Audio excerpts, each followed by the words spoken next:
If the plane px plus 2y plus 2z minus 3 equal to 0, 2x minus y plus z plus 2 equal to 0 intersect an angle pi by 4, then what is the value of p square?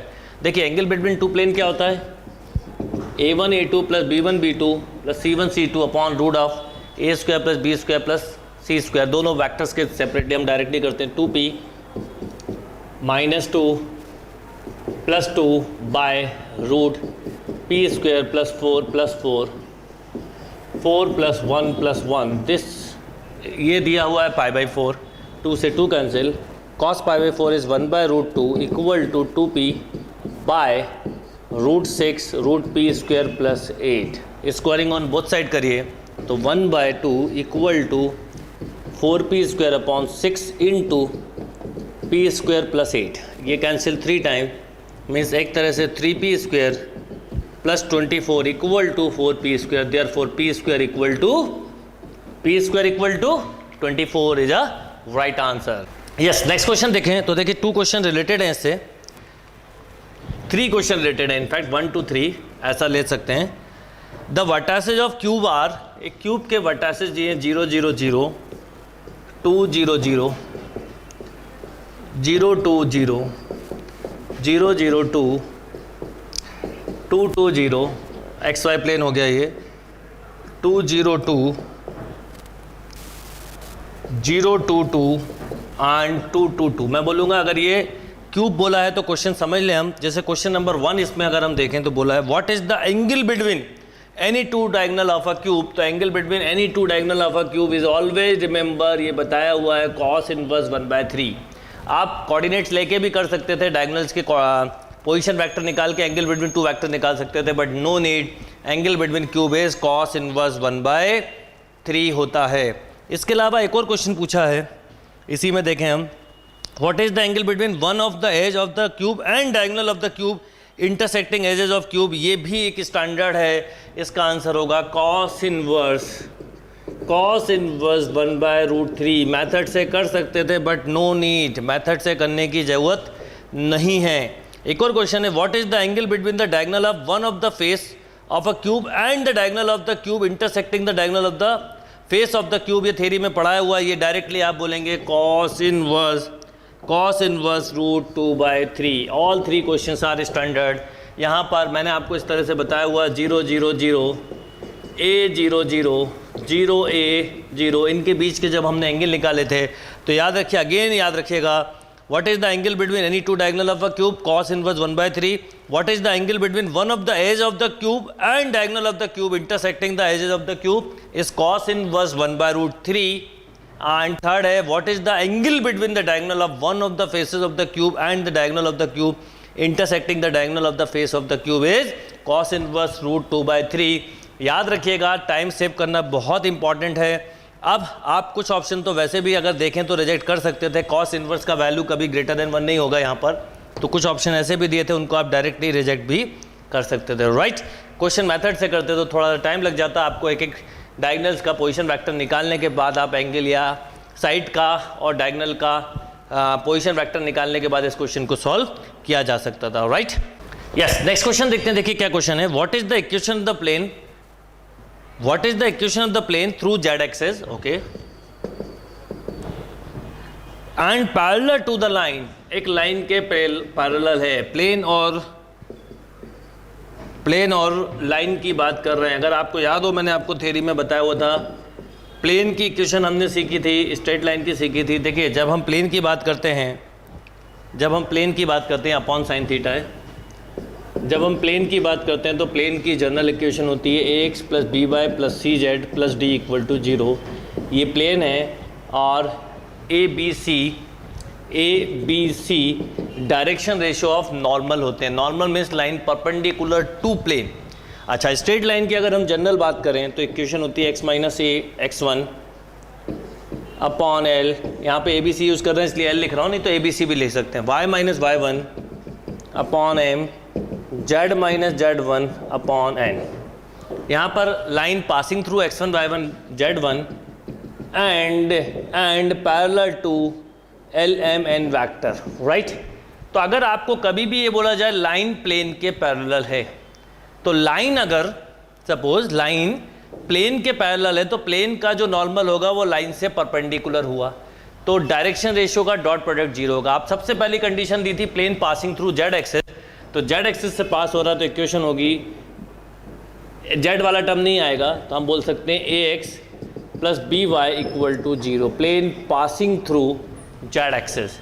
And ये plane इस line के parallel है तो इनके direction को ratio का dot product zero होगा, तो A cos theta plus B sine theta equal to zero. यहाँ से ए या बी की value in term of theta निकालें तो बोलिए क्या होगी, कोई भी निकाल लें, ए निकाला तो minus b sine theta by cos theta, या ए इक्वल टू हम बोल सकते हैं माइनस बी टेन थीटा। ये वैल्यू मैं अगर इस पर रख दूँ तो ए की जगह रखा मैंने minus b tan theta into x plus B Y equal to zero, b से बी कैंसिल हो गया तो x tan theta equal to y, यही ऑप्शन दिया है और यही हमारा आंसर हो गया। Right, note down this question. Yes, next question करते हैं। देखिए क्या, if the line through the point A, if the line through the point A, क्या कोऑर्डिनेट है के 1 -1 and B 2k 0 and 2 is perpendicular to the line through the point B and C, through the point B and C मतलब C यहाँ ले लें, 2 + 2k k and 1, then the value of k। काफ़ी simple question है, two lines अगर mutually perpendicular हैं तो उनका डॉट प्रोडक्ट, डायरेक्शन रेशियो का डॉट प्रोडक्ट क्या होगा, जीरो।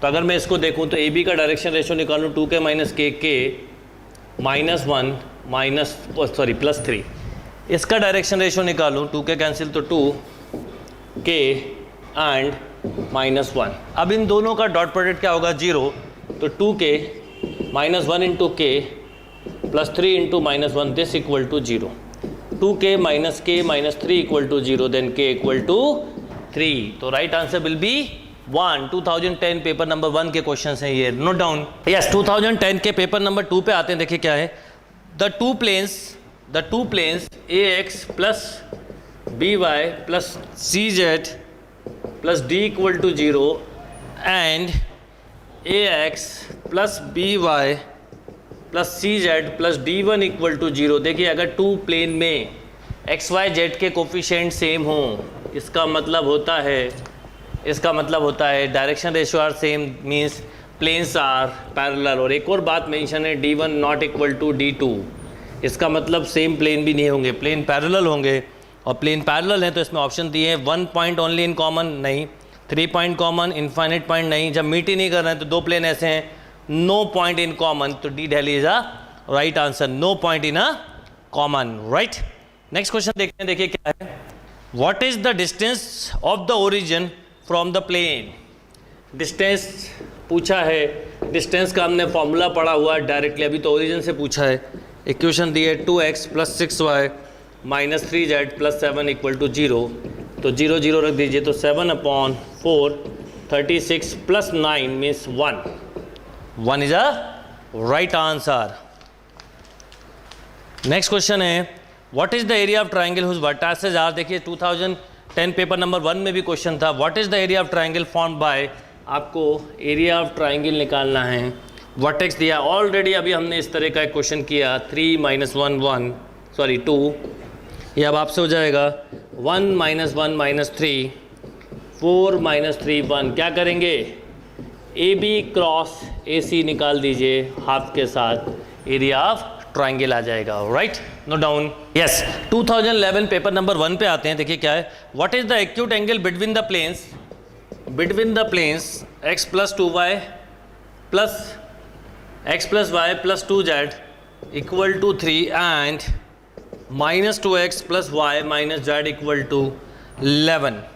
एंगल बिटवीन प्लेन्स क्या होता है, a1 a2 -2 + 1 - 2 बाय √4 + 1 + 1 4 + 1 + 1।